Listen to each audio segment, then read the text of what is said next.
ఓకేనా. సో అన్న హాయ్ అన్న. పోసాని కృష్ణమురళి ఆయన ఆల్రెడీ అరెస్ట్ చేశారు. ఆడవాళ్ళ గురించి ఎంత నీచంగా అంటే మనం ఎవరు కూడా మాట్లాడలేం. సో అలాంటి వ్యక్తికి యాంకర్ శ్యామల ఒక ఆడమనిషి అయి ఉండి కూడా సపోర్ట్ చేస్తుంది. సో ఇట్లాంటి వాళ్ళ గురించి మీరు ఏం చెప్తారు? దానికి ఏం చెప్తా అన్న, ఇప్పుడు ఆమె ఎందుకు సపోర్ట్ చేయాలన్న? ఆమెకేం అవసరం? ఆయన ఎందుకు అరెస్ట్ తిట్టిండో కాబట్టి అరెస్ట్ చేశారన్న. దాంట్లో తప్పేముందన్న? దానికి అంటే ఆయన తప్పు అని చెప్పాల్సింది పోయి ఈమె కూడా మళ్ళీ మాట్లాడి సపోర్ట్ చేసింది ఏముందన్న? ఇప్పుడు పొద్దున్న జగన్ లోపల పెడితేనే ఉండదు, దయ్యందే ఉందన్న. అది మరి ఈ అరెస్ట్ లో నెక్స్ట్ టార్గెట్ ఎవరున్నారు అనుకోవచ్చు? కొడాలని అన్న, పక్క 100% బండ గుర్తు చెప్తా నేను.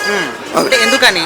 ఎందుకని ఆయన ఆల్రెడీ చంద్రబాబు మిషన్స్ తిట్టిండన్న, అది పక్కా తిట్టిండు. లోకేష్ పుట్ట అన్నీ ఉందన్న.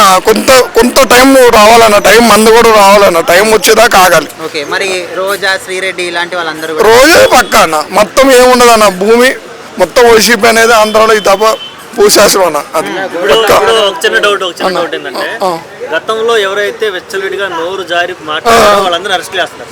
ఇప్పుడు ఇదే కోవలోకి మళ్ళీ శ్యామల వచ్చింది కదా, మరి శ్యామల పరిస్థితి ఏంది? అవును కూడా చేస్తారన్న కంపల్సరీ. ఇప్పుడు ఆయన ఉన్నాడు అన్న, మన గుంటూరులో రౌడీ షీటర్ ఉన్నాడు కదా, మొన్న అరెస్ట్ చేశాడు, లోపల ఉన్నాడు వంశీ. అంతకుముందు ఏం తిట్టిందన్న, చంద్రబాబు డైరెక్ట్ వస్తే అన్నాడు కదా, ఇప్పుడు అరెస్ట్ అయ్యి లోపల ఉన్నాడు.